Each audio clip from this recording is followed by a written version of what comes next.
Martin.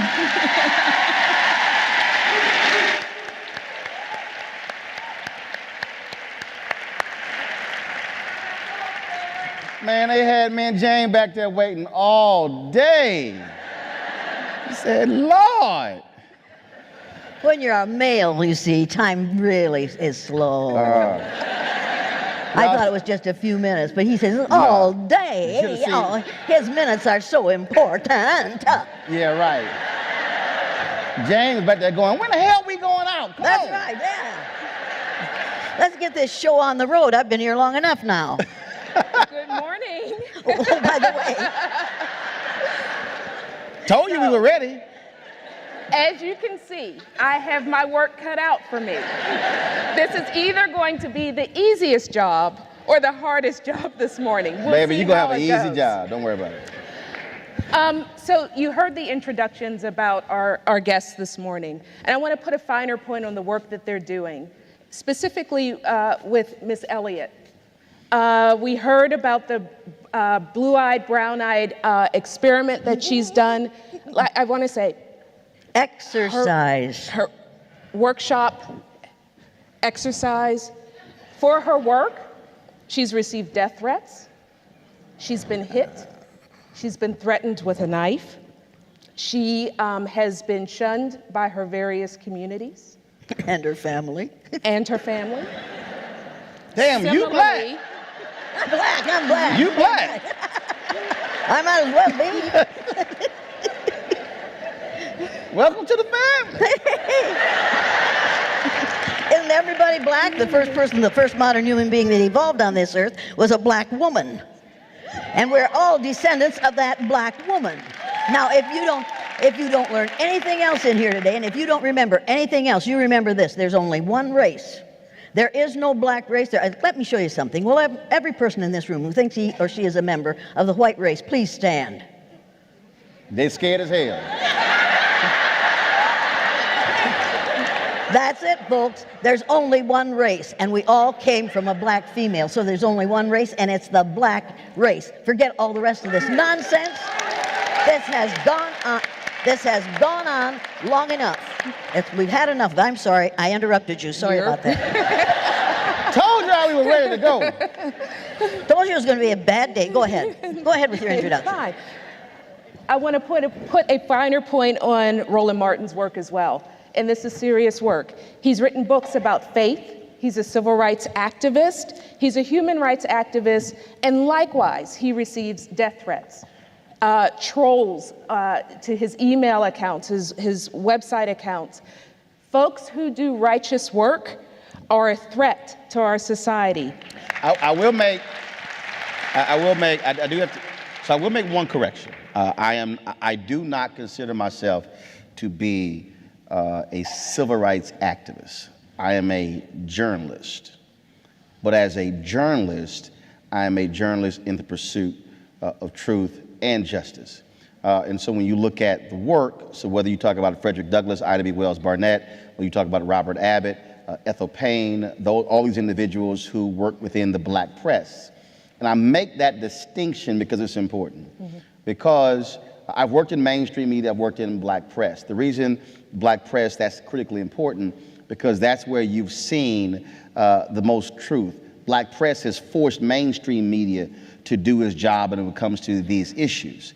And so what often happens is when we're trying to talk about these issues, what happens is when you go into a mainstream environment, even the phrase mainstream actually means white. Because they'll say, oh, black media, Latino media, mainstream. I went, well, if that's black, that's Latino, that got to be white. And so then the expectation, because seriously, this actually happened in 2007, and to understand what we're going to talk about, why you experience this, because you have to understand the role of media. Anytime across the world there is a coup anywhere in the world, they get control of the guns first, media second. They get control of media before the banks. Think about that. Control of media before the money. So you understand the power of media. When I was at CNN 2007, I did a pilot for a show, and I got Senator Barack Obama to agree to come on the pilot, which means it was never going to air after he announced he was running for president. During the conversation, I literally I was talking about healthcare, and I mentioned the word. I said, man, that hurt a brother when I had to file for bankruptcy because of healthcare costs. Ken Jouts, executive vice president for CNN at the time, over HLN, we were meeting. This is literally what he said. He said, be careful using the word brother because we don't want to scare off white viewers. Then he said, I also showed this to my wife. She agreed. I was like, ooh, the white wife agreed. Now think about that. I'm talking to a black United States senator. I'm using the vernacular. Man, that really hurt a brother. Natural. Now Larry King is using phrases that I don't know what the hell he's talking about. Larry King is Jewish, and they were like, oh, that's all good. But think about it. We're going to scare off white viewers. But when Glenn Beck talks about, use the word brother as a white evangelical, that's acceptable. So to understand the depths in terms of how media shapes what we think and act every single day, that's why I'm a journalist in the black press, because my job is different, and I bring my blackness to television, whether I'm on CNN, ABC, CNN, it doesn't matter. Sorry. Wait a minute. Please. I'm glad you mentioned Frederick Douglass. With two S's. Is he going to come out? Because the fool is talking to him. Number 45 talks to Frederick Douglass. He says Frederick Douglass is doing some great things. That bothers me a lot. If he can talk to Frederick Douglass, I want him to talk to my husband. I'm sorry, go on. I want to take you back to 2007. Your book had just come out, Listening Within the Spirit, right? Yeah. Okay. You were talking at that time about the number of faith-based marches, protests that were happening. You talked about this on CNN.com. You did some interviews about this. And one of the things that you said was, because this is the Women of Color Task Force, right? So we're going to talk about women for a minute. That's fine. One of the things that you said that was missing from those marches, those protests, was attention to police brutality, attention to AIDS, attention to poor education in our communities. What is the role of women, women's responsibility to those issues when we're thinking about those marches? Let's fast forward exactly 10 years later, 2017, we had the Women's March on Washington. Mm-hmm. What say you about what was happening in 2007 and what was happening in 2017 and their attention to those issues, or the lack of? Well, first and foremost, when I look at, when you talk about the role of women, and then when you talk about organizations, you also still have to deal with this race construct. So I'll use the example of what took place in McKinney, Texas, when the young girl was body slammed by the police officer to the ground at the pool party. White women were silent.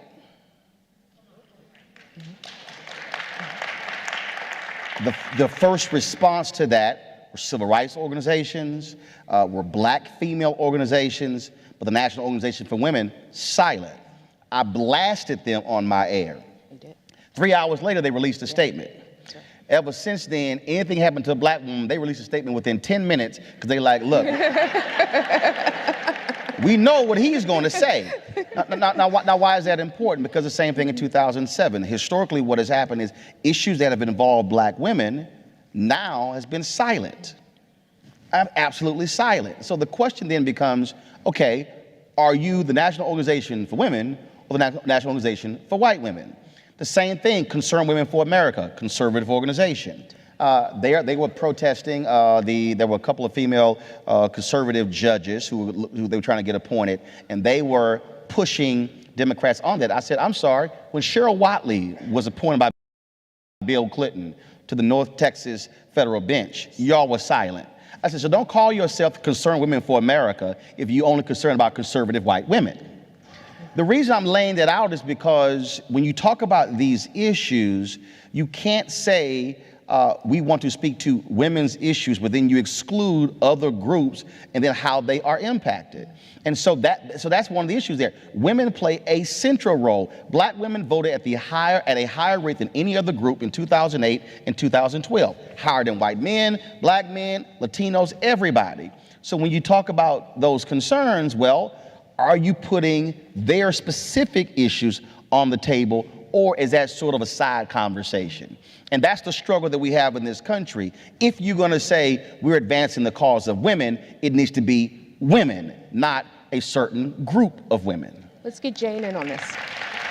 Jane, advancing the cause of women, not certain groups of women. Can you talk a little bit about what you saw in the March on Washington? We have been advancing the cause of white women ever since the women's movement. The women's movement was a movement for white women. They might as well have been wearing placards that said, black women need not apply. And that was only allowed to happen is because we wanted to stop the civil rights movement. And white men went along with that in order to put a stop to the civil rights movement. As long as we're talking about the rights of white women, then we don't have to talk about the rights of people of other colors. As far as I'm concerned, that's what the women's movement was about.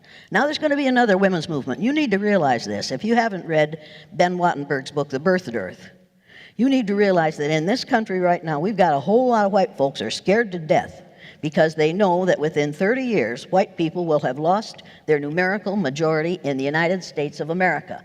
And if you haven't read that book in which he says, the biggest problem confronting this country today is there are too few white babies being born in this country. If we don't solve this problem and solve it quickly, white people will lose their numerical majority and this will no longer be a white man's land. Now I know a whole lot of Native American people, of First Nations people, who don't think this is a white man's land.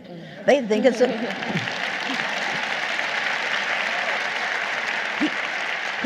He says there are three things we can do to solve this problem.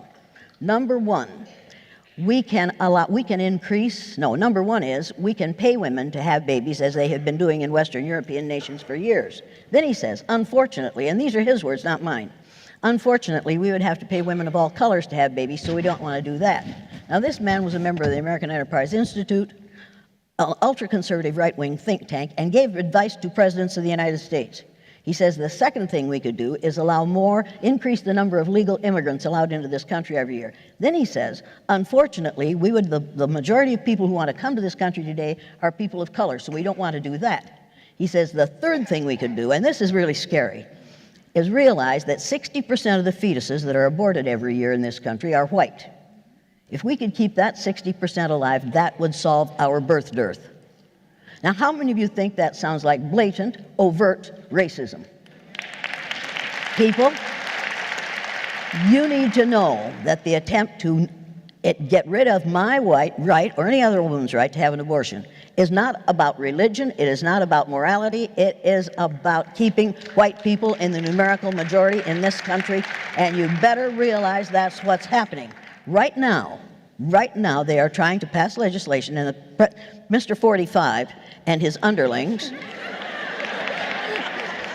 I refuse to say his name, because if I do, I'll have to call him what I call him, which is Donosaurus T. Rump. Oh dear, is this being televised? Oh shit, okay. That's all right, I'm tired of working anyway. People, they're trying to outlaw abortion. They're trying to tell women once again what they can do with their bodies. If a woman has to be punished for by getting pregnant, whether or not she wants to, has to be punished by bearing that child, then the person who contributed to that unwanted pregnancy has to be held responsible for two. So I think there's a, hey, wait, don't waste my time. There's a perfectly logical remedy for this problem. Any male who contributes to an unwanted pregnancy must submit to involuntary vasectomy so that he cannot contribute to another unwanted pregnancy. Now, people, you need to know that vasectomy takes only a few minutes in the doctor's office. It isn't very painful. My husband's vasectomy didn't hurt me at all. Now, you also need to realize that vasectomy is reversible. Motherhood is not reversible. Once you're a mother, you are a mother for as long as you live. That's the way it is. Even if you give that child up for adoption, you still hear that child crying in the night, and you wonder how he or she is getting along. People, vasectomy is reversible. Young males could have a vasectomy and have a lot of fun without a whole lot of responsibility, and then when they want to produce a child, when they want to contribute to a wanted pregnancy, then they could have that vasectomy reversed. How many of you think that would be a logical conclusion to this problem? Now some of you are going to say, she doesn't like men. Oh, yes, I do. I don't dislike men. Boy, I do. However, you need to know, I don't dislike men. Some of my best friends are men. How many of you have heard something like that before? Uh-huh.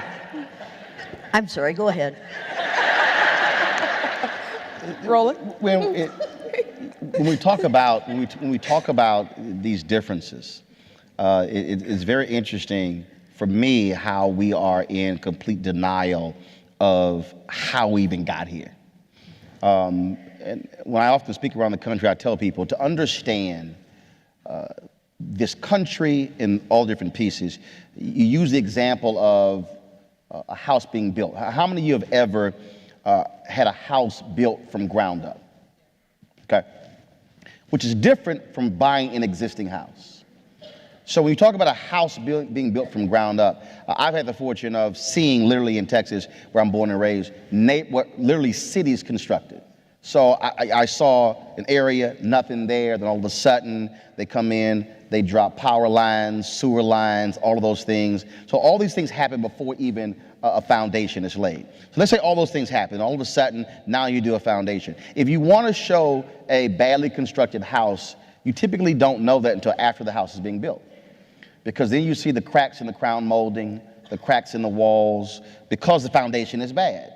So to understand where we are today in America when it comes to sexism, when it comes to racism, when it comes to even within women, this notion of, well, I don't like you and I like you, in terms of this balance existing between black women and white women. The exact same thing happens in the LGBT community.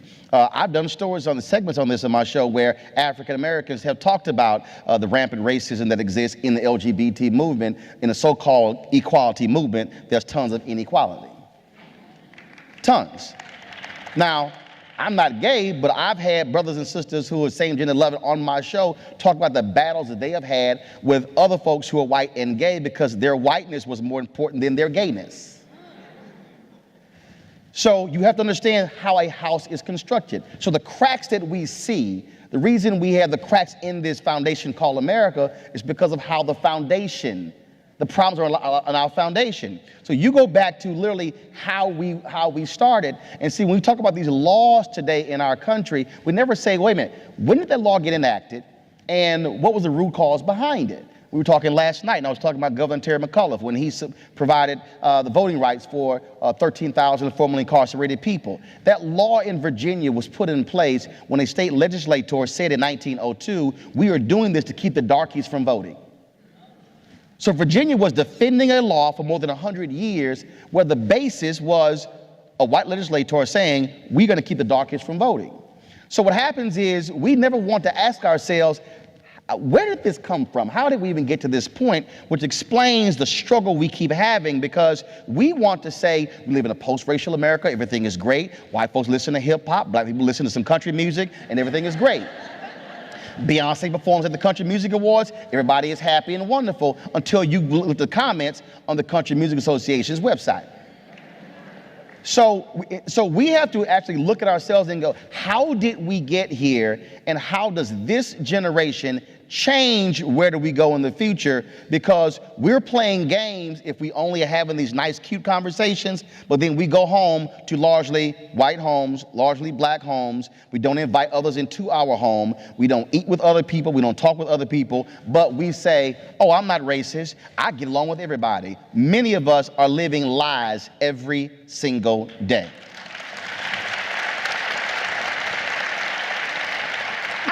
I'd like to talk Killer to you. Mike was in my house a year ago. How many of you know who Killer Mike Render is? I do. Oh my God. Let's see. The rest of them are going, you had dinner with a Killer Mike? Damn right. Now, folks, somebody has said denial is not just a river in Egypt. In this country today, we are in deep denial about the fact that we are deeply racist. We are teaching racism in the schools on a daily basis. And if you haven't read Nathan Rutstein's book, The Racial Conditioning of Our Children, you need to get it and read it. This man knew what he was talking about. Now, somebody said this morning, he did, well, Jane came here in a sweatshirt. Yes, I came here in a sweatshirt, people, because I'm working, number one. Number two, this thing says exactly what I believe. Racism, prejudice is an emotional commitment to ignorance. Now, the problem with white people is not white innocence. Somebody this week has called it in a book, has called it white innocence. It's not white innocence, and it's not white privilege. It's white ignorance. And until white people get educated to the fact that they are not superior because of the lack of melanin in their skin, that's how long we'll have this problem. And we could, don't do that, I've got more to say. We could change this problem if we would start educating instead of indoctrinating in the schools. We are indoctrinating children instead of educating them. I'm an educator. The word educator comes from the root duck deuce, which means lead, the prefix e, which means out, the suffix ate, which means the act of, and the suffix or, which means one who does. I am one who is engaged in the act of leading people out of ignorance. And you can't do that by teaching anti-social studies, which is what we're doing in this country today. Now, here's why that phrase white ignorance is so important. Because the problem with white privilege, and because, and I said I was a journalist, when I interviewed Maya Angelou, she says, no, you're an educator. And I went, right. Oh, okay. Really? Okay. She said, we no. Are all she educators. said, no, you are. I watch you. You educate every day. I was like, okay, cool, Maya. Maya Angelou said it. I'm an educator. So I live in words. Words mean something to me. So the part of the problem with white privilege is that we have been conditioned to think that privilege means you probably live in a gated community, you probably drive an Aston Martin or Rolls Royce, and then you play croquet or polo. That's what we think in terms of privilege. But what happens, though, is what I try to explain to people, that you might be broke as hell, can't read, white in West Virginia, but the reason you have, what'd you say, white privilege, is that you get to go to a department store and not be followed around. You might be the brokest person in the world, and I might be in the top 1%, but you get to actually do some things that I cannot do, and we're so-called free in this country. To also put it in its proper context, 20-odd Africans arrived in 1619 in Virginia. You go through this period of slavery. Go to 1863, Emancipation Proclamation, 12 years of Reconstruction, Great Compromise of 1877, takes us all the way through the Civil Rights Movement, World War I, World War II, then you go through the 13 years of the Black Freedom Movement. If you use 1970 as the marker when African Americans were technically fully free Americans, when I say fully free, meaning we could work anywhere, live anywhere, eat anywhere, but that's technically because we still had lawsuits since that point. But let's just say 1970. That means in 398 years of America, black folks have only been technically fully free Americans 47 years. Follow me here. I'm 48. I was going to say, and how old are you? I'll be 49 in November, which means I was born into an America where I was not born fully free. My wife and I don't have any biological children. My brother and my sisters do. That means that my nieces and nephews, the first generation of African Americans, born technically fully free. I'm saying that because you must understand that, because when folks say, oh, slavery was just so long ago, but I've met individuals who were the first African Americans who went into corporate America in 1971. 89% of the electorate who voted for the president in 1972 were white. 89%. This year, it was 70%. The 2020 election will be the first time in American history less than 70% of the total electorate is white. That's important because now you begin to step back and go, wait a minute, hold up. So you're trying to tell me, although slavery ended 1863, Emancipation Proclamation, which was a law only in those states that succeeded. And then, of course, there's also a law because the 13th Amendment was passed and the word slavery still sits in the 13th Amendment if you go to the prison system. So now all of a sudden you begin to understand how all these pieces begin to fit. And then you say, oh, so now if I see the Brandeis study, the average white family has $110,000 in wealth, the average black family has $5,000 in wealth, and the average Americans are able to get their wealth from home ownership, then you understand from the Federal Housing Authority when they use the federal system to prevent black folks from owning homes and redlining, and then if you were white, you were able to get a home. White soldiers had the GI Bill after World War II, black soldiers couldn't, and then if you did have the GI Bill, you still couldn't go work in some other places. So you literally see the construction. So people go today, why is it these black folks cannot save money? It's because it was rooted in our system where we could not. And then we just saw the home foreclosure crisis where if you were black, you qualify for a prime loan, but you got a subprime loan. And in the last 8 years, 53% of all black wealth was wiped out, gone due to the home foreclosure crisis. So to say, well, why are our communities looking this way? Why are most black neighborhoods looking this way? How was that black neighborhood created? Easy. A red line was drawn and it said, don't invest in it. They can't own. Don't put resources in it. And then we sit here today and go, why can't those blacks get their stuff together?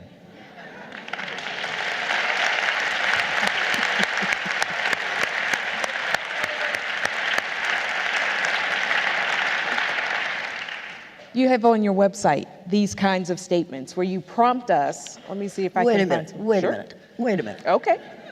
All right. I didn't realize how young you are. And I'm not going to hold it against you because you know a lot. However, Martin Luther King Jr. was killed. Next year it'll be 50 years since his death. And can we correct the record? Because I think we said 35 years. It has been 50 years It since will you've be been 50 doing this work. years next year since 24 Martin Luther King. hours after King's assassination, you started this work in your third grade You classroom. were just a gleam in your father's eye at that time, okay? No. When he was killed, Mama was 2 months pregnant. I was a Valentine's Day baby. Oh, I see, okay.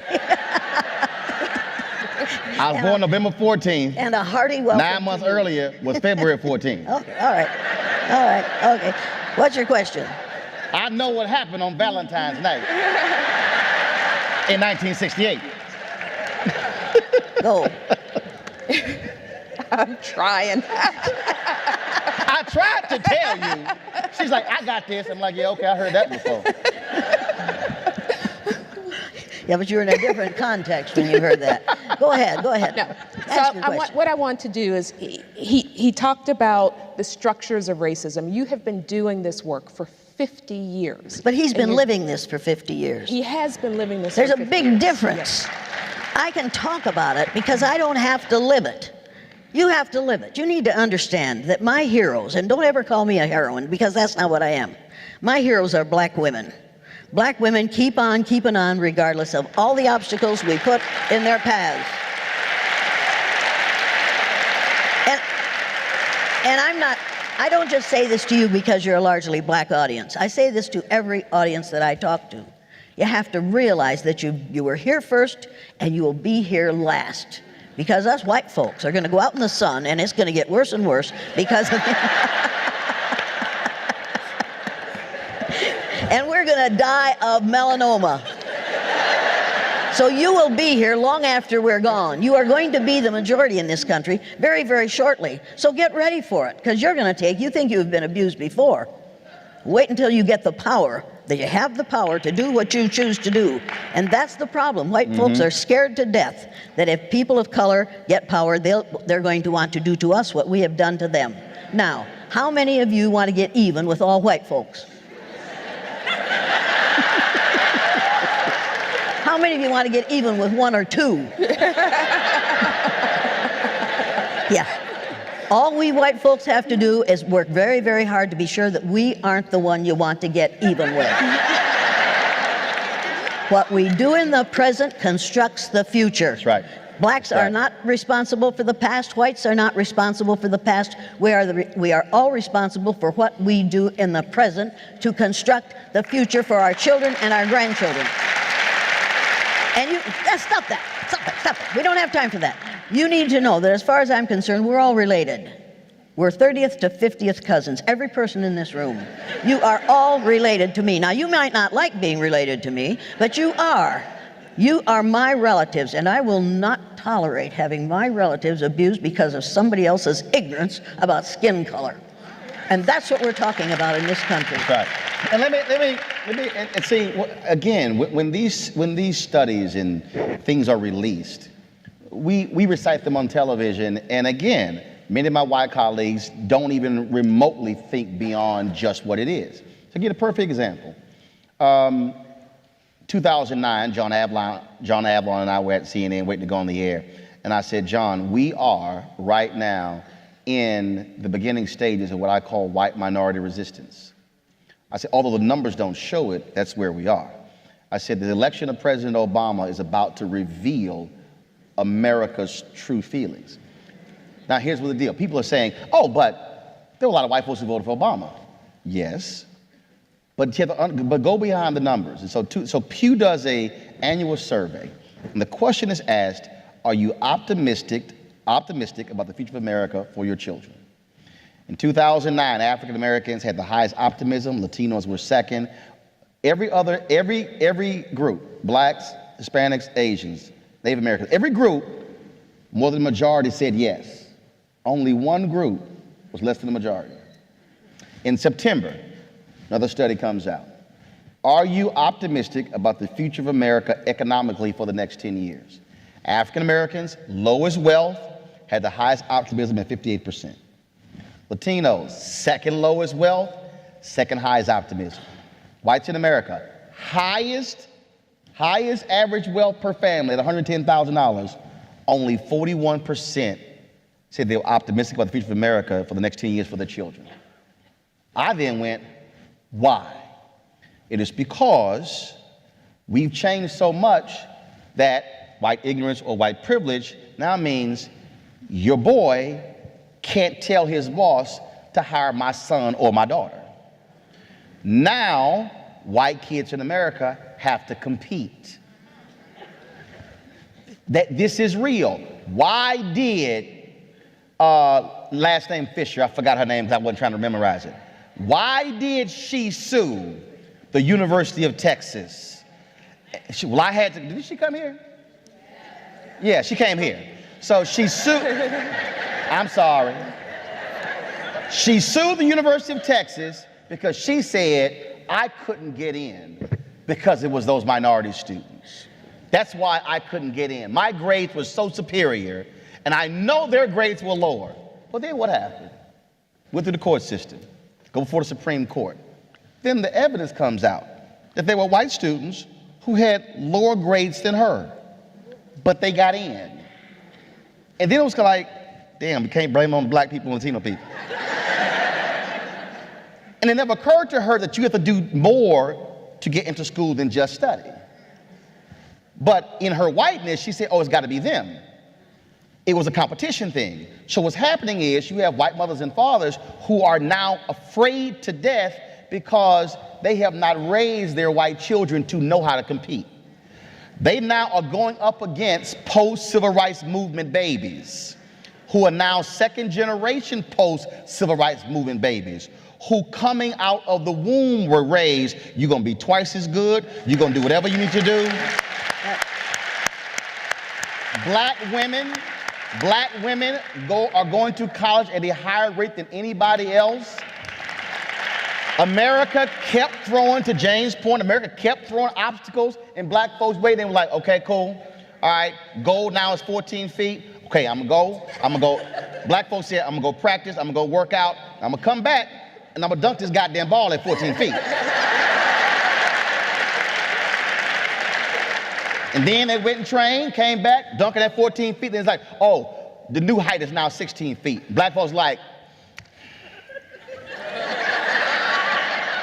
all right, I'm gonna go train. I'm gonna dunk this goddamn ball at 16 feet.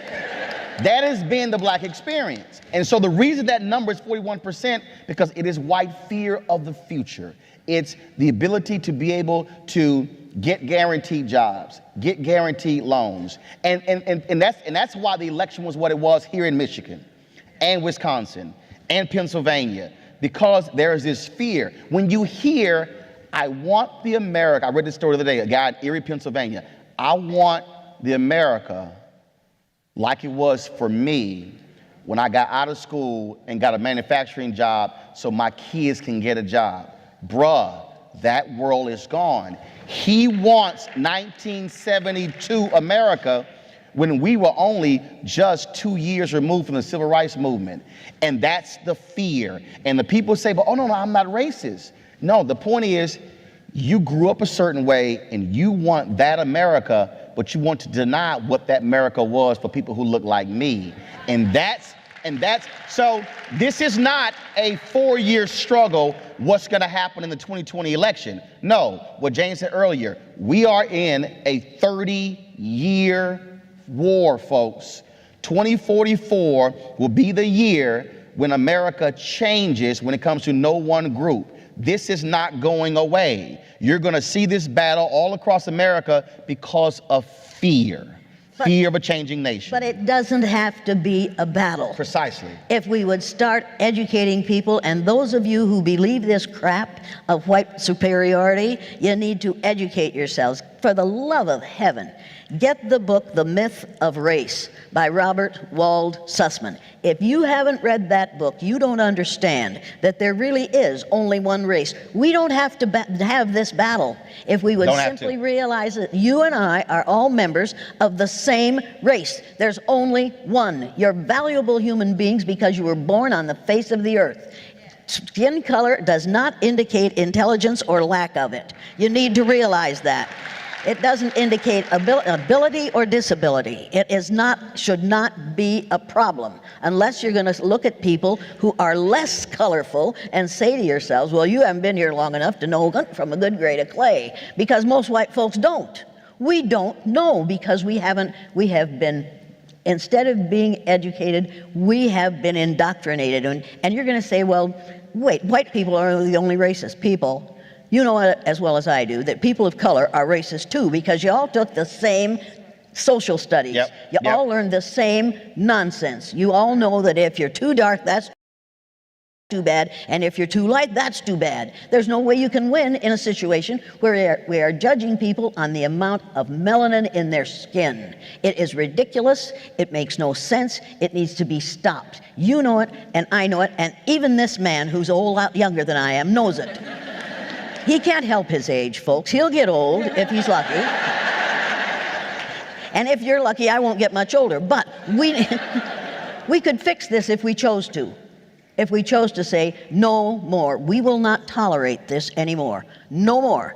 And the reason we have this number 45, who's really about 43 and a half, the only reason we have that man is because it's a reaction to 8 years of a black man in the White House. Now, I remember, if you'd stop doing that, I'd get more said here, okay? I remember when Ronald Reagan said, the reason we have such high unemployment in this country is because of all the women in the workforce. You don't remember that. I do. You aren't old enough to remember that. I am. I also remember when Richard Nixon said to a group of white reporters, I'm trying to save the White House for you white people. Now, people, this is nothing new. This is something that has been here. We have been teaching it for a whole lot of years. You need to realize that 500 years ago, all of a sudden, after the Spanish Inquisition, somebody listened to Linnaeus, who categorized plants according to their likenesses and differences, and said, if that'll work with plants, it'll work with people. It doesn't work with people, and it's time to put a stop to it. We could stop it if we chose to. This is nonsense. This is the mark of an uncivilized society. You need to become a civil society people. And it's vital that, again, when you understand, again, history. It's unbelievable to me when I hear these debates about affirmative action. First of all, the greatest affirmative action program in American history was Social Security and the GI Bill. And that did not benefit black people.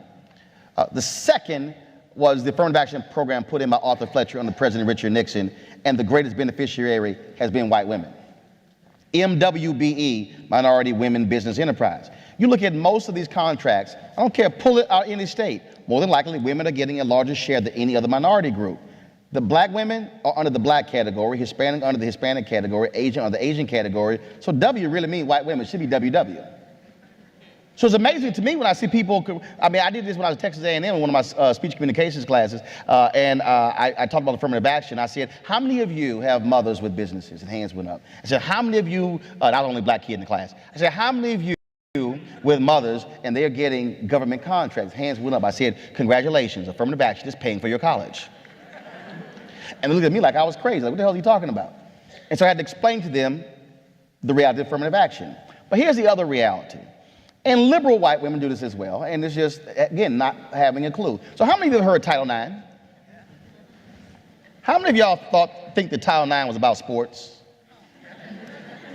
Title IX was not about sports. Title IX was about opening professional schools to women. You saw the explosion of female doctors and dentists and lawyers and engineers and architects and all these professors after Title IX was passed. Can somebody tell me where Title IX is from? Title IX is a section of the 1964 Civil Rights Act. So women, largely white women, you have been benefiting from the opening of professional schools because black folks were marching to get the 64 Civil Rights Act.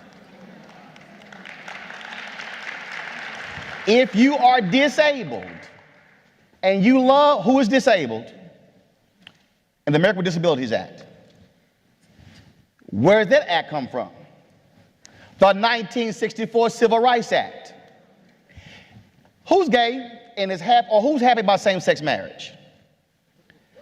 It's called the 14th Amendment and the Equal Protection Clause. That was a Reconstruction Amendment. So I've just outlined multiple ways many Americans have benefited from the work of black people. So you have people walking around opposing Civil Rights Act, not even realizing that they are if you don't speak a language, if you don't speak English and you're voting and your ballot is in Vietnamese or some other language, you should thank black people because that's the result of the 1965 Voting Rights Act. The point I'm making is, in the history of America, and you can go back and check it during the Reconstruction period, poor whites benefited even more than poor black people during the 12 years of Reconstruction because the laws that were being passed to so-called help free slaves helped poor illiterate whites as well, and they were voting against their own economic interests when Jim Crow came in because they lost out as well. White poverty dropped with the war on poverty after 1968 because of the efforts of African Americans fighting for that. If white folks in America will realize that if you broke and black folks are broke, you broke. And if we are working together and it's about the issues in our economic condition, but we're getting played because folks who are rich are saying, now look, now we white, they black, and we do this thing together, we gonna keep them from getting jobs. Now we keep all those Latinos out of America, then you can get more jobs. The same fool who is telling you that is the same one who is hiring illegal immigrants and paying them $3. And folks are going, yeah, you're right. So we gonna throw them out and we're gonna build a wall and then we're gonna keep all the jobs. No, they still gonna pay your ass less. But if you're broke as a white person, it's because of affirmative action. And they're calling it reverse discrimination. Right. There is no such thing as a reverse discrimination, people. It's not reverse discrimination, it's delayed justice. It has gone on long enough. That's right. If you're broke as a white person, it's too bad we can help you. If you're broke as a black person, it's because you're too damn lazy to get a job. Boom. You know that, and I know that. That Boom. is what is going on in this country because we are miseducating the American mind. We need to change the educators. We've got to re-educate the educators because they believe all this crap too. They really they really think that black history began with slavery. They really believe that that's when black history began because they haven't read Browder's Nile Valley's Contributions to Civilization. And if you haven't read it, you get it and you read it. And then take that to school and tell those teachers to say, wait a minute, instead of having a Black History Month, we're going to have Black History every day of the year in school. That's the way it ought to be. I'm sorry, go ahead. What's your next question? I do have to thank racism for one thing. And there's one place where racism has really helped black people. Okay, y'all saw all those town halls in Connecticut and Virginia and New Hampshire when all these white folks were crying about their family members dying because of heroin overdoses. Okay, and that's because of prescription drugs. Okay, this is what racism really helped black people. So doctors across America, the reason black people are prescribed painkillers at a lower rate than whites is because white doctors feared that black people were coming to the doctor to get painkillers because we were drug addicts. So white doctors said, we're not gonna prescribe these black people painkillers. So white people are dropping dead across America because of these painkillers. So to all of the white racist doctors, thank you. Black people are not hooked on painkillers.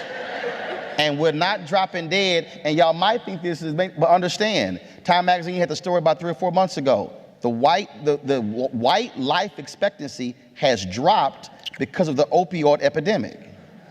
Ain't because we living longer, they're living shorter. In fact, the white death rate, to Jane's point earlier about white births, in about 5 years, in about 6 or 7 states, the white death rate will surpass the annual white birth rate in those states. One of the reasons why the numbers are changing and why it's going down. But the prescription drug thing is a perfect example of how racism works, where literally doctors said, oh no, they're here to get high.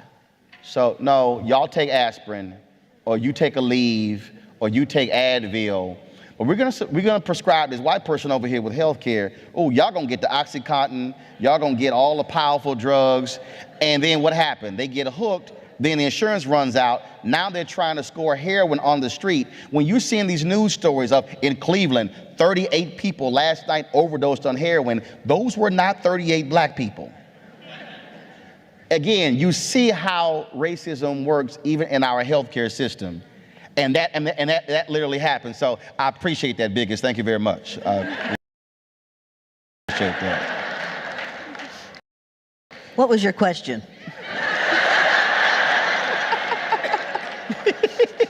Go ahead, ask one. We can do this. Let's do something different. I want to talk about what's in the headlines. All right. Kellyanne Conway. Oh, no. I'm not going to talk about Kellyanne Conway. I don't, skeletons with that hair. Don't do it for me. No, I'm not talking about Kellyanne.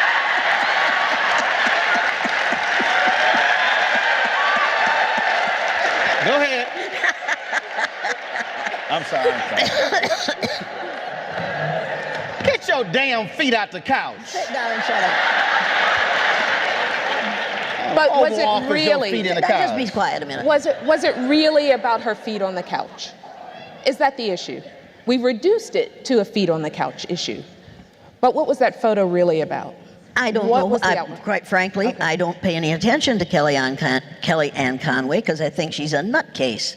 But so her feet on the couch, that has no. I haven't been following her feet on the couch. Hey, babe, I got you right here. As I said, I'm not interested in Kellyanne Conway's feet or anything else. So Trump met with the historically black college presidents, and so she's sitting there, legs open, feet in the couch. Guess why her legs are open? Should we talk about that?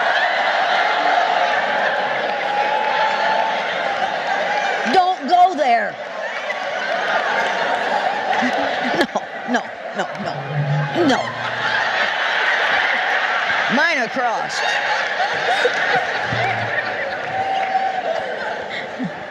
Mr. Martin. Rachel, we're going to throw out some names. Go ahead, Kellyanne. Rachel Dolezal.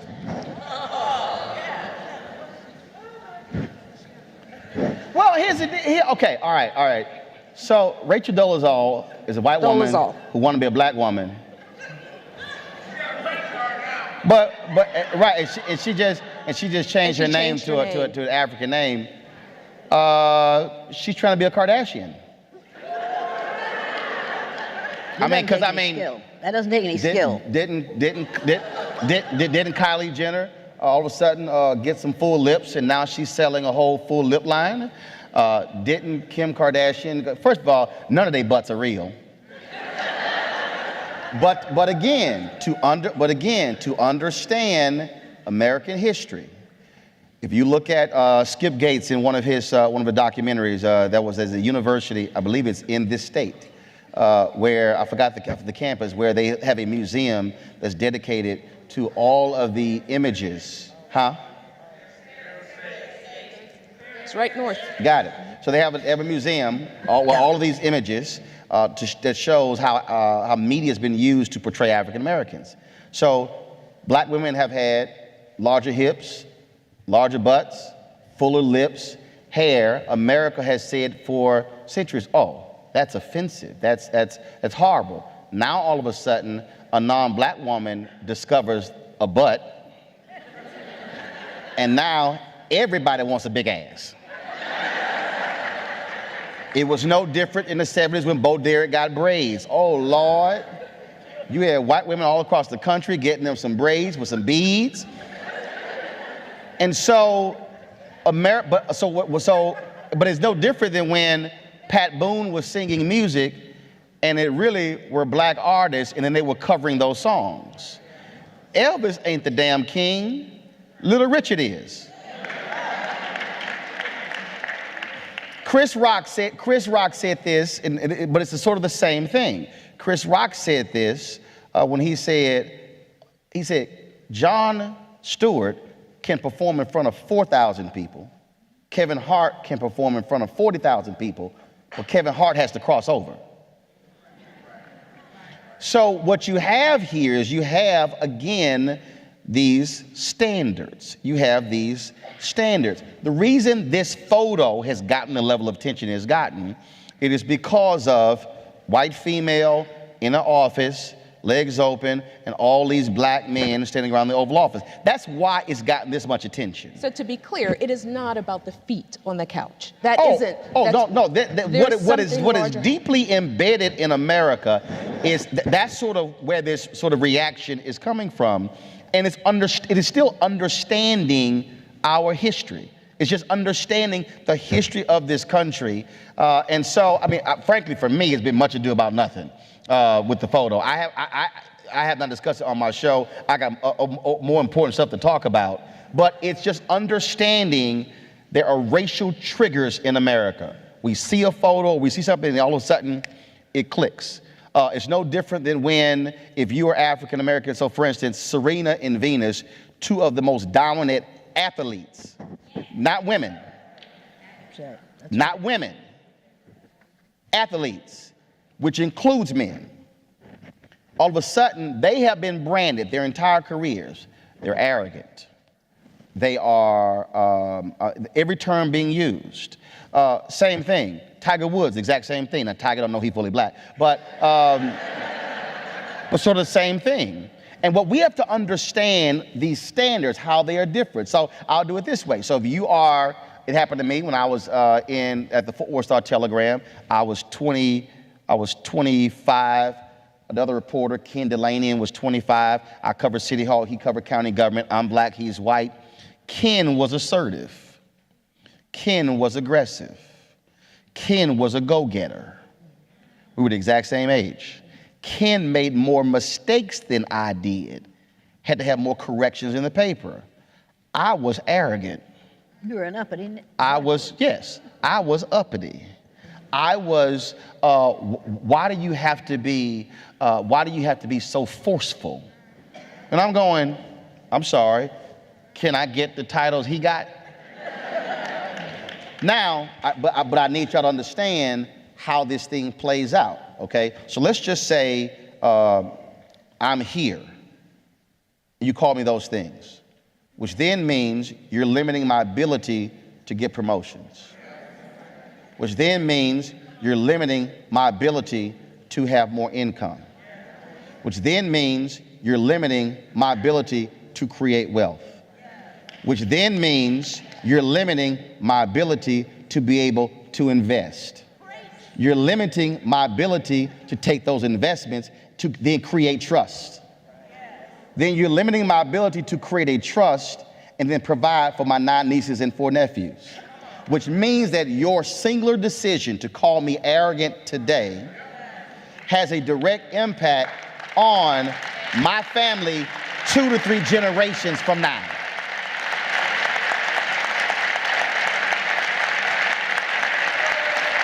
That's how deep this thing plays. So when I'm fighting, same as when a woman is fighting for equal pay, it's the exact same thing. You're not fighting just for your equal pay. You are actually fighting for the wealth creation for your children's children's children. So this thing is not just about you today. That's when generational wealth comes in, and that's how deep this thing is. I want to get Jane in on this conversation about womanhood, right? That these are the experiences that he's talking about universally, but it isn't exactly the same in mapping onto what the women's experience is and what womanhood is about and how we navigate that. Can you talk about that a little bit? Well, we could if I chose to. But the black female experience is not the same as the white female experience. You know it, and I know it. And for me to talk about the female experience, I'd have to talk about it from the white point of view. And it's different from the black point of view. And that's unfortunate, because we aren't in the same position. I was married to a white man. Damn.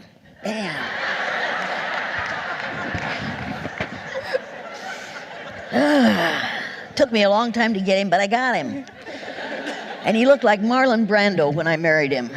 By the time he died 59 years later, he looked like Telly Savalas.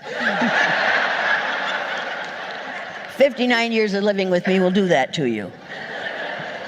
White women say, I'm angry at white women. And now you're thinking, oh, anger is such an unproductive emotion. If you aren't angry about what's happening in this country, you're probably white. And you're probably male. Because it doesn't bother you a lot because it isn't happening to you. White women make really big mistakes. I'll never forget the woman who walked up to me, the white woman who walked up to me and said, I'm not prejudiced. I don't dislike blacks. When I see one, I just think, there but for the grace of God go I. And I was furious. And I don't think she has said that since then. Because I don't think her world is ever going to be the same. Because at that moment, she experienced a brain change. You can change the brain. They've interviewed students, my former students, who are now middle-aged people who went through the blue-eyed, brown-eyed exercise. In 1970, a group from the BBC came out and was doing a documentary about science of the brain. They interviewed 2 of those middle-aged men and asked them how it felt before, how they thought during, how they thought after the exercise. And at the end of that interview, they said, we have proven here that you can change the brain. Now, if you can change the brain of a 9-year-old white child in a day, what do you do to the brains of people of other colors if you abuse them psychologically, mentally, emotionally, and physically for a lifetime? What do you do with 9-year-old black children? Do you change their brains in a negative way? Yes, you do. And we're doing it on a daily basis. We know exactly how to do it. A psychologist said to me last week, and she used one of those 4 or 5 syllable terms, and she said, we've known that for years. I said, then by God, why aren't you telling it to elementary teachers? That's right. Because they need to know this. They need to know that the way they treat children will change those brains in either a positive or a negative way. We have changed the brains of women from birth. We subject them to, you're less than, you can't do it. And I'm real sick of hearing people say, to make America great again. Because that word again means, go back to the 50s. There you go. Which was real good for white men, but wasn't worth a damn for people of color and women. You need to know right. that. And that's what this fool wants us to do. And when you hear his mentor say, we're going to deconstruct the government, deconstruct the government, take away the things that are valuable for all of us. No, no, no, you cannot allow this to happen. You have to realize that deconstruct the government means take away Social Security. And how many people do you know who are making enough money, who could put money away in a personal savings account, as W wanted us to do? Remember W? W. I did this at a college one day, and the kid said, hey, you can't do that anymore, Miss Ellie. I said, why? What do you not? What do you mean? They said, that means read between the lines.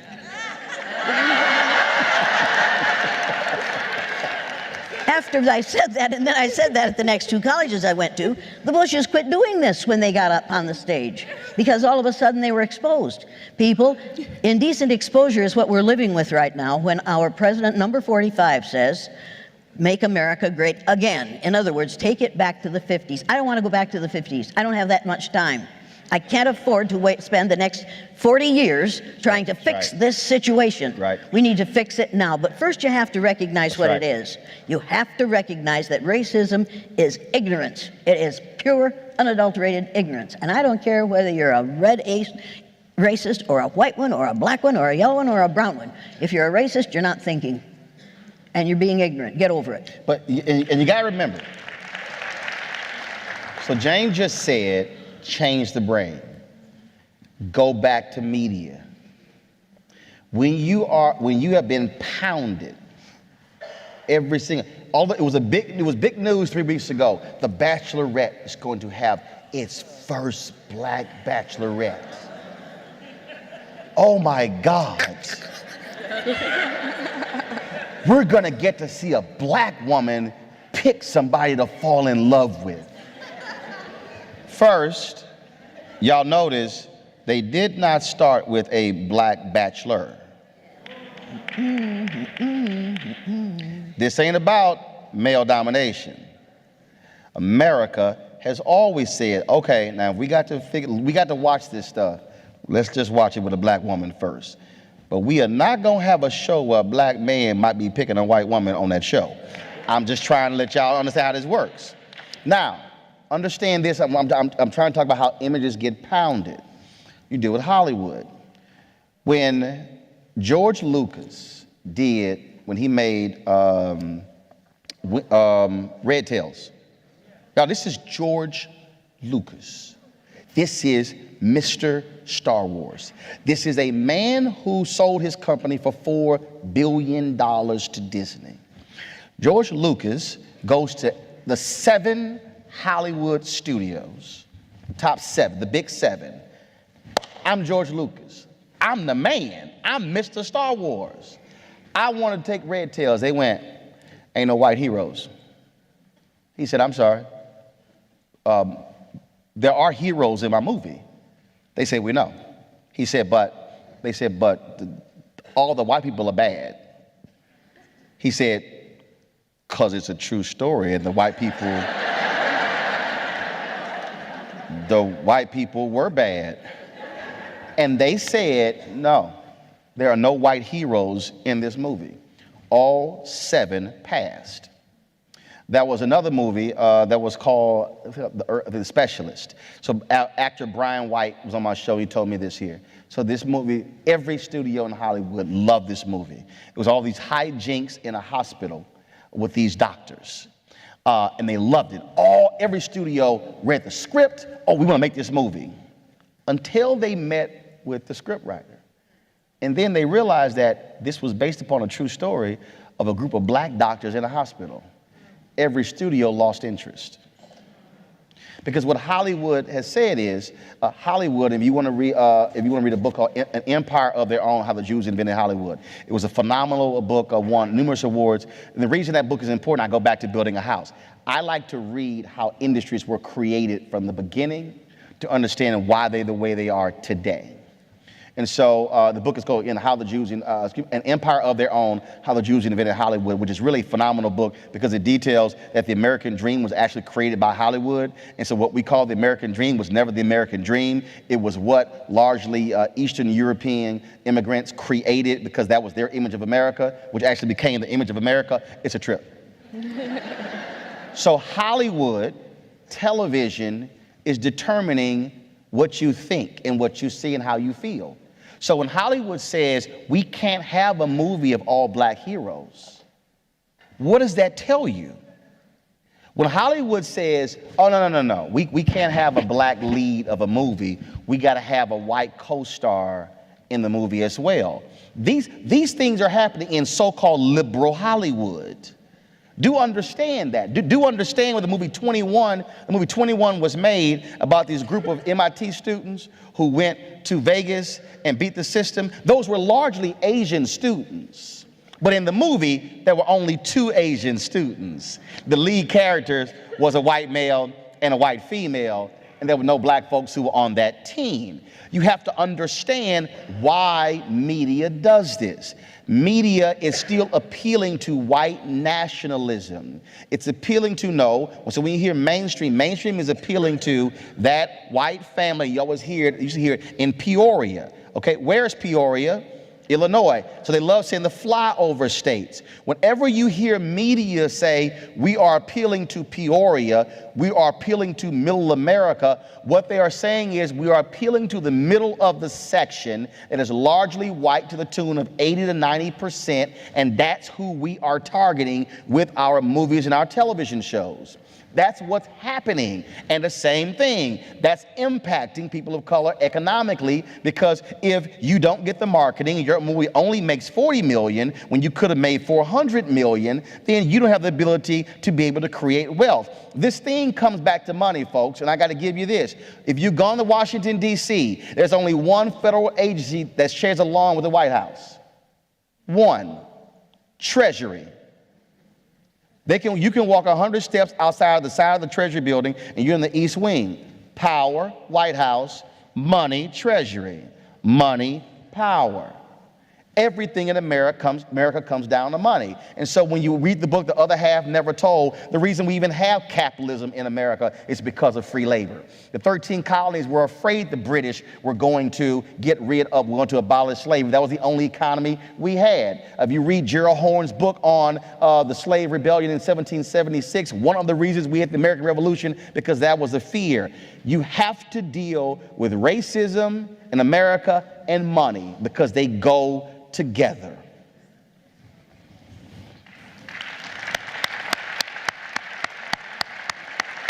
And how many of you would like to have some money?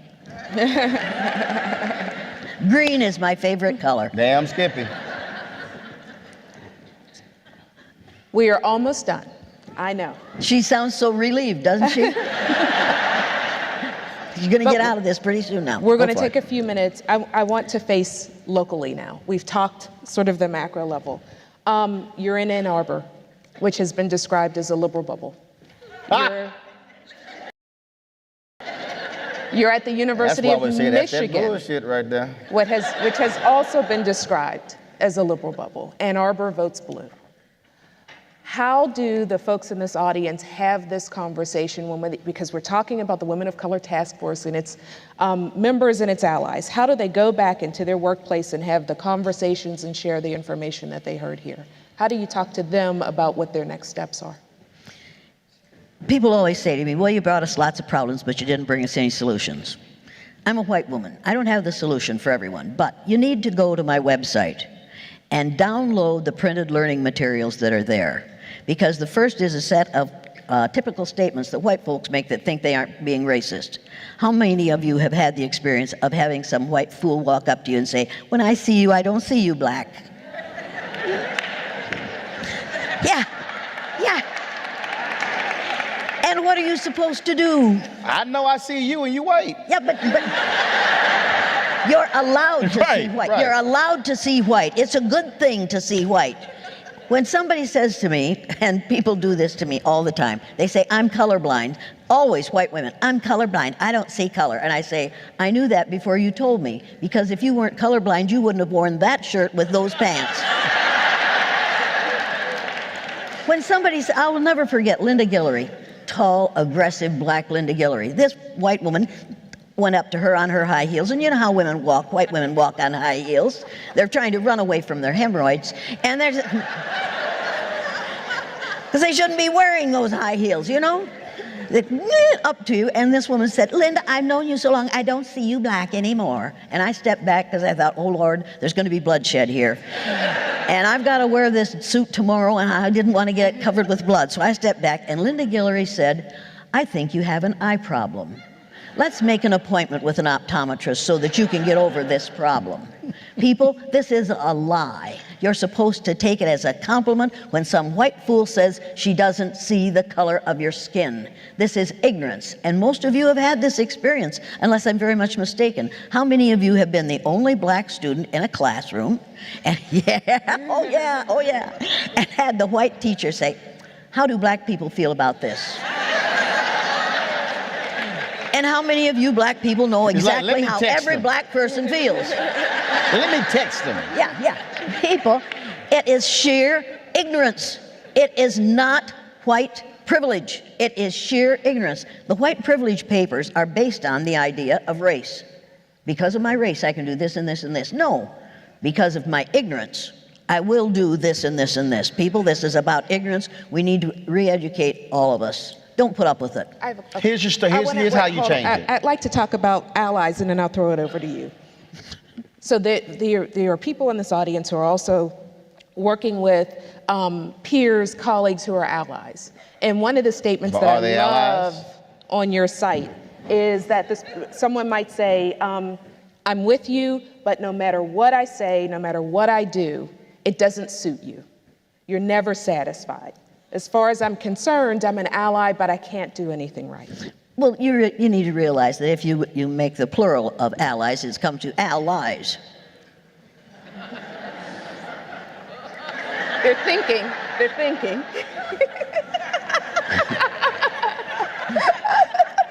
We will call ourselves allies, but we don't want you to come to our house or to go to church with us. And we don't want you to think that your son might be good enough to walk with our daughters. Except in his case, and he sure as hell isn't good enough, but it has nothing to do with the color of his skin. I'm already taken. Yeah, I know you are. People, if you want to call yourself an ally, if you're a white person and you want to call yourself an ally, first you have to learn about what it is you're doing. Look at those, white folks, you look at those typical statements and see how many of them are the ones that you have made. And then go to the clarifications of those statements, how they are perceived instead of just what they say, see how they are perceived. Then, if you want to make a difference, white folks, if you really want to be an ally, then go to the set of commitments to combat racism. 18 things that white people can do in their own environment to deal with their own problems. Now somebody's going to say, racism is a societal problem. Societies are made of individuals. We as individuals could change our behaviors, and that would change, you would create brain change in those around you. Now, with number 45, creating brain change is difficult because first you have to have a brain. I'm not sure about this person, but he needs a brain change. We all need a brain change to realize that we have been lied to, and if you want to talk about black history, you have to talk about 4,000 years before the birth of Christ. Minimum for a women. Don't say amen, say a women. You have to talk about the real black history, which is the history of civilization. And the history of the United States of America is not the history of civilization, people. There was something long before this, and there will be something long after this, okay? One of my favorite movies is Malcolm X. And I love that scene when they're at the police station and Brother Johnson has been beaten by the cops, and then they demand that for them to call the ambulance. So the ambulance comes, and they're wheeling Brother Johnson out of the hole into the ambulance. And then the white cop comes up to Malcolm X and he goes, okay, you've got what you wanted. He said, now you can leave. And Malcolm X says, no, I'm not satisfied. onto the hospital. I love that I'm not satisfied. In 1967, Dr. King wrote his book, Chaos or Community, Where Do We Go From Here? And in that book, he said it did not cost America much for us to be able to sit at a lunch counter. Didn't cost America a lot for us to be able to swim in a swimming pool. Didn't cost America a lot for us to be able to go into a park or to a hotel. He said, the real question is, will America now write that check where it's going to cost them something? He said, and that's going to be a big check, to Jane's point earlier when she said righting the wrongs, seeking justice. But this is what Dr. King said, and there's no person in this room who should not have a copy of that book, because also that was his worst selling book for a reason. He said in that very book, even our white allies will not be with us. He said, because they will say, y'all have gotten enough. That's it. I go back to Reconstruction. The reason Reconstruction ended, because when they got to the 6th and the 7th year, white Americans said, okay, we about done with this. I mean, we've done enough. Folks, slavery, Emancipation Proclamation, 1863, correct? First folks, 1619. Subtract 1863 from 1619. What does that give you? What, 244? So 6 or 7 years of change. All right, that's enough. But 244 years of actual slavery. We had 13 years of the freedom movement. Emmett Till killed August 28, 1955, Sparks Montgomery, December 1st, 1955, 381 days. That goes through, and I use the mark of Dr. King's death in the Poor People's Campaign, which took place later that year. So let's say 13 years. Same thing. So you go from 1877 all the way up through 1968, and then people say, all right, 13 years, that's about enough. White Americans have always told black folks, y'all satisfied yet? If you go and actually study MLK, not listen to one speech, the I Have a Dream speech. Don't listen to the last 3 minutes of his Men to the Mountaintop speech on April 4th, 1968, April 3rd at Mason Temple. Listen to the entire 43-minute and 16-second speech. What you will discover is that King rarely ever talked about equality. King always talked about freedom. He wanted freedom. The freedom he wanted is for African Americans, the moment they come out of the womb, to have the exact same rights, privileges as anybody else. In fact, he wanted that black child in the womb to have the exact same thing, because one of the reasons why you have black kids who are not as developed as largely white kids in America is because white mothers have prenatal care. A lot of black mothers do not. So the moment a black child comes out, they're malnourished, and they're already behind the white child, and they were born at the exact same time. And so this notion of satisfied, no, I'm not satisfied. I likely will die not satisfied. I will not be satisfied until I get to do the exact same thing white people do and not get shot. That's freedom. So we can't say, well, but when are you going to be happy? When we are fully free, where we don't need a law. See, y'all gotta understand, white folks have not had to have a law passed to allow them to do something. That's a law. That's equality. Freedom means you get it the moment you're born. So how do you change it? You cannot change this until you change who you're talking to. This is a voluntary environment, meaning this event. You chose to come here. Even though you applied to the university, you had no control over who else applied. So you said liberal Ann Arbor. No, that's bullshit. And the reason I'm saying that, because some of the most wonderful, nice bigots I've met have been liberals. And so you have to say, one, who do I eat with? I might be at University of Michigan, and I know some people, but who do I ask to go to lunch with? Who do I invite to my house for dinner? What conversations do we have? Who are the authors on my bookshelf? The books that Jane mentioned, are any of those books on my bookshelf? The books that I mentioned, are any of those books on my bookshelf? Where do I vacation? Who do I talk to? All of that impacts it. If you're living in your white liberal world and you say, I got a couple of black friends who occasionally pop in, then that means that the conversations that you're having are limited conversations, and you are actually reinforcing your individual narratives in your conversations. That's where you start. That doesn't require a university mandate. It doesn't require that. That requires you actually saying, you know what, we're going to add some color to this.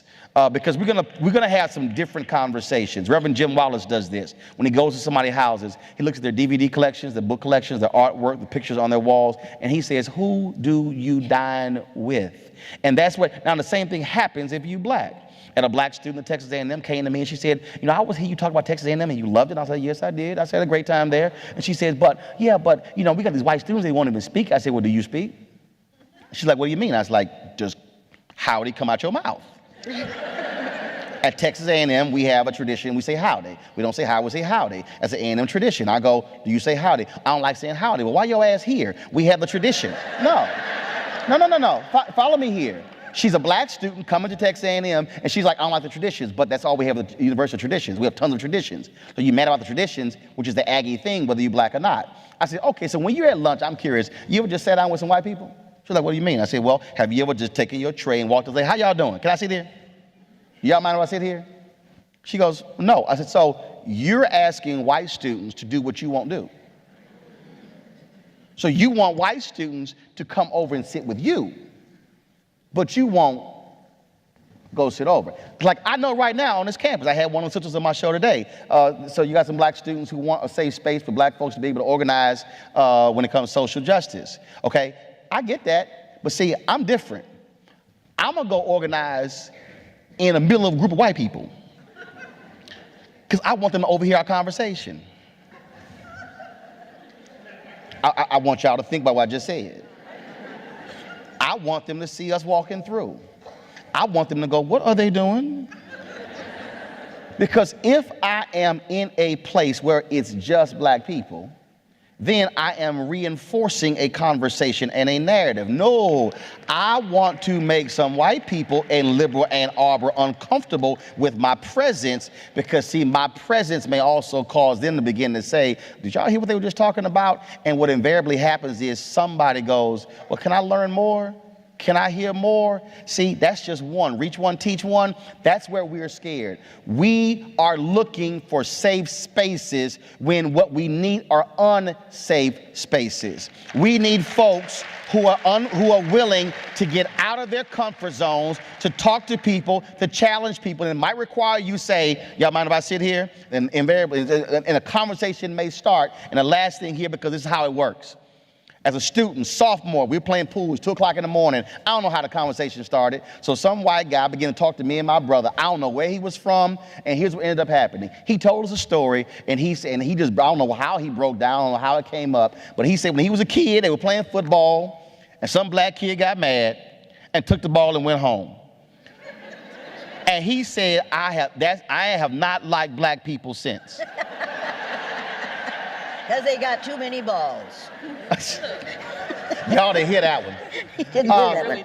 And I said, now, I didn't act a fool, getting mad. You know, I was like, what the hell this fool saying? I said, bro, let me help you out. So, you have not been liking black people all these years because a black kid took your ball and went home, right? He says, yes. I said, you do know in a neighborhood right now, it's a group of black kids playing, and a black kid got pissed off and took a black kid's ball and went home. I don't think the group of black people no longer like black people because that black kid took their ball. I said, I'm telling you the story because that's what little kids do. They take damn balls and go home. I said, so I need you to understand that. And we began to have a dialogue. He literally, for 8 years, was not liking black people because what one incident happened as a kid. Why does that matter? Because in the same town, when I was working at the TV station, KBTX, Bryan College Station, Jeff Braun, yes, I'm calling his name, I applied for the weekend sports anchor job there, and he did not give me the job because he had a run-in with somebody black several years earlier. I did not get the job because of a run-in he had with a black man. Everybody in the station, the sports director, the assistant sports director, the 5 p.m. producer, the 6 p.m. producer, the executive producer, all said, Roland is the best intern at this station. He should get the job. But he said no. His own friends told me, Roland, he's not going to hire you because of that. And then he hired a boy, my classmate, nice guy, John Oakley, who I ran rings around. Why am I saying that? Because that same kid, as a sophomore, who didn't like black people because of one incident as a child, is going to grow up to be in corporate America, and he's going to have one incident. He's not going to hire somebody black because of the one incident. If we did not, now, I don't know if he stayed the same, but if we didn't have that conversation at 2 o'clock in the morning, I don't know if he might be still walking around with the same feelings. I believe, though, because we had the conversation, he might have had a change of opinion. If you sit in your safe space and don't talk to anybody, then you can't change anybody. But wait a minute, I've got to say something here. And I want you to say what you want to say, and then I also want you to offer a goodbye. Oh, okay.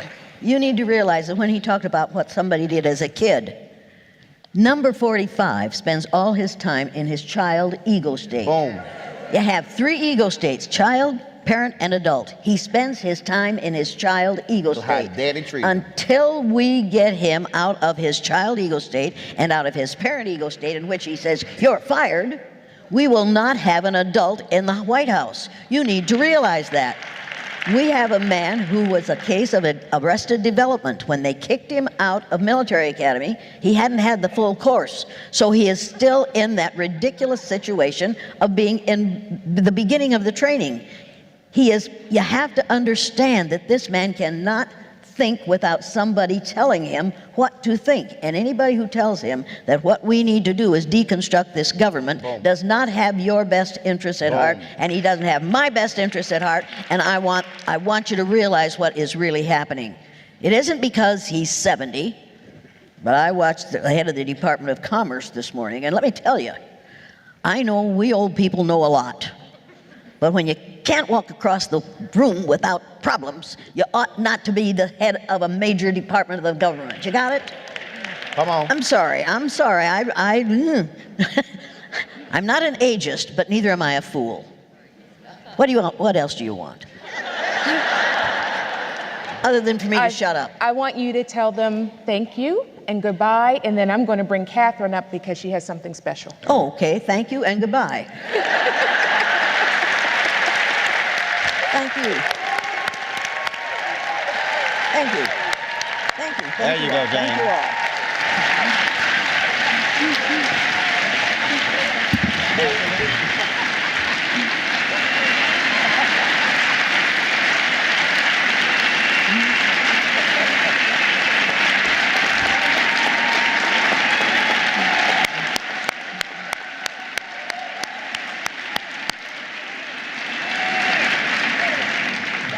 Stand up for Jesus and nobody else.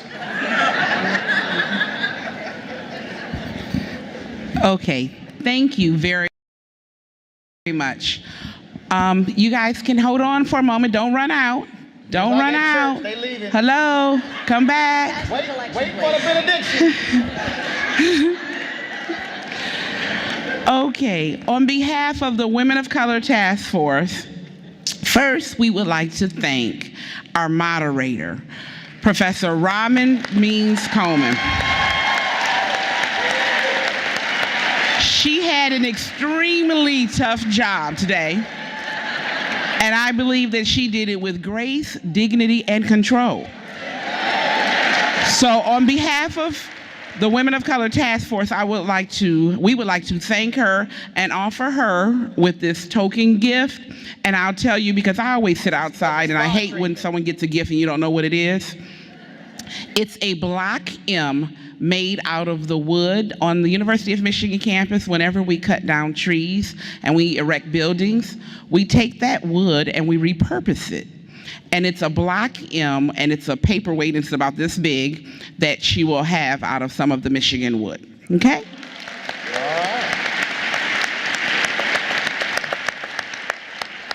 Then,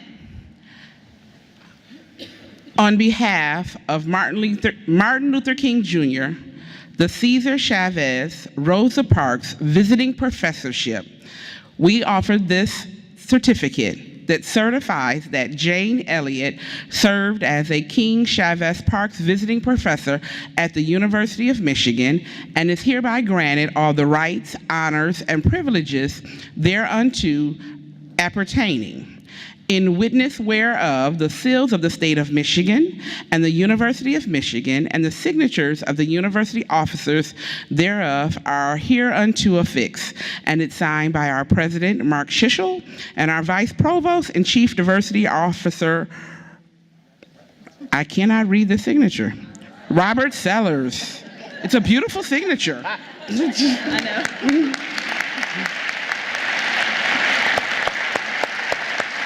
Oh, thank you. That's wonderful. Thank you. Then we have a Martin Luther King Jr. Cesar Chavez Rosa Parks Visiting Professorship for Roland Martin.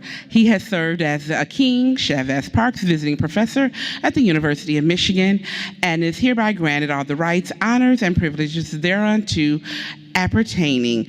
In witness there whereof, the seals of the state of Michigan and the University of Michigan and the signatures of the university officers thereof are hereunto affixed. This is signed by our president, Mark Shishel, and our vice provost and chief diversity officer, Robert Sellers. You know his name now. I appreciate it. Thanks so much. I appreciate it. Thank you.